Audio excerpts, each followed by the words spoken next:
Pourquoi l'inflation ne peut pas être réglée? Est-ce que c'est juste moi ou on nous parle toujours de contrôler l'inflation, mais jamais de l'arrêter? Comme si le problème, ce n'était pas vraiment l'inflation, mais seulement qu'elle devienne trop visible, donc que le monde commence à s'en rendre compte. Aujourd'hui, je vous présente un petit clip de la Banque du Canada de 2011, puis on s'en parle après. Bon, j'admets, il faut qu'on commence à mettre l'argent de côté pour l'avenir. Mais qu'est-ce qui nous dit que notre argent en vaudra quelque chose dans quelques années quand il faudra l'encaisser? Bonne question. Comment savoir ce que vaudra notre argent dans l'avenir? Quand le coût des biens et des services augmente et que notre pouvoir d'achat n'est plus aussi grand qu'il était avant, ça, c'est l'inflation. Tant que l'inflation est à un niveau bas, stable et prévisible, on peut demeurer confiant quant à la valeur future de notre argent, ce qui nous aide à planifier notre avenir. L'objectif est de maintenir l'inflation à un niveau bas, stable et prévisible. Le gouvernement fédéral et la Banque du Canada se sont entendus pour viser un taux d'inflation annuel de 2 %. C'est ce qu'on appelle la cible d'inflation. Avez-vous vu? Ils ne cachent même pas l'inflation.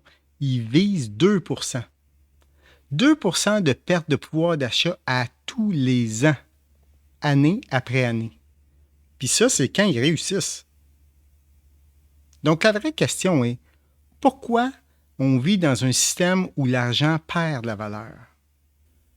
Contrairement à un individu ou une entreprise, le gouvernement ne crée pas de richesse. Il n'est pas productif en tant que tel. Il redistribue. Son argent vient de nos impôts et de nos taxes. Puis quand ça ne suffit pas, il dépense quand même. Quand un gouvernement a un nouveau projet, une autoroute, un programme, une augmentation de salaire pour les députés, il y a seulement 3 choix pour payer cette dépense supplémentaire. Il peut 1. Augmenter les taxes, 2. Couper ses dépenses, donc faire de l'austérité, ou 3. Créer de la nouvelle monnaie. Et c'est souvent le 3e qui est choisi parce qu'il est moins visible.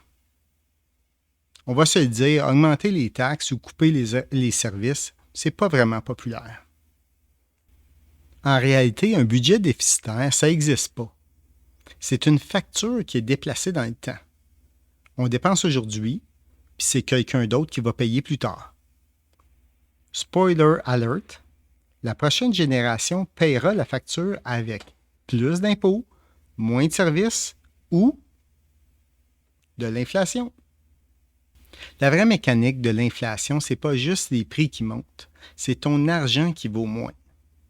Puis contrairement à une taxe, tu n'as pas de facture, tu ne peux pas voter pour ou contre, puis il n'y a aucun débat. On te dit que l'inflation est contrôlée, mais contrôlée selon quoi? Un panier qui change dans le temps? Donc, s'ils considèrent que la famille moyenne mange moins de viande qu'avant, puis plus de tofu, ils vont changer les produits du panier pour aider à garder l'IPC bas. Prenez-moi pas au mot, je suis végétarien depuis 2017, mais le point fondamental de ça, c'est que si le calcul était fait sur le même panier à tous les ans, l'IPC serait bien plus haute que 2 %. Puis je pense que vous le ressentez quand vous allez à l'épicerie. Donc, le système s'ajuste, mais pas ton pouvoir d'achat. C'est comme commander une pizza. En 2020, tu mangeais 3 pointes d'une 12 pouces. En 2026, tu manges encore 3 pointes, mais d'une 10 pouces pour le même prix. On dit c'est pareil, tu as 3 pointes. Mais tu te sens-tu autant rempli? T'entends « Maman, j'ai encore faim ». C'est ça l'inflation, ou la réduflation plutôt, dans ce cas-ci. Dans le fond, l'inflation, c'est comme une fuite dans une chaloupe. Tu travailles pour sortir l'eau, mais plus le trou est gros, plus il faut que tu travailles juste pour ne pas couler. Demandez-vous pas pourquoi vous avez l'impression de ne pas arriver dans les dernières années. L'inflation, ce n'est pas un accident.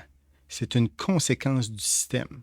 Puis dans ce système-là, elle ne peut pas être réglée. Elle ne peut pas être réglée de l'intérieur parce que tous les gouvernements ont tendance à grossir puis à dépenser plus avec le temps. Au final, ce que l'inflation affecte réellement, ce n'est pas seulement ton argent. C'est aussi ton temps, ton énergie, ta capacité à conserver ta valeur, la valeur de ton travail dans le temps. Puis c'est pour ça que l'inflation ne peut pas être réglée dans le système actuel.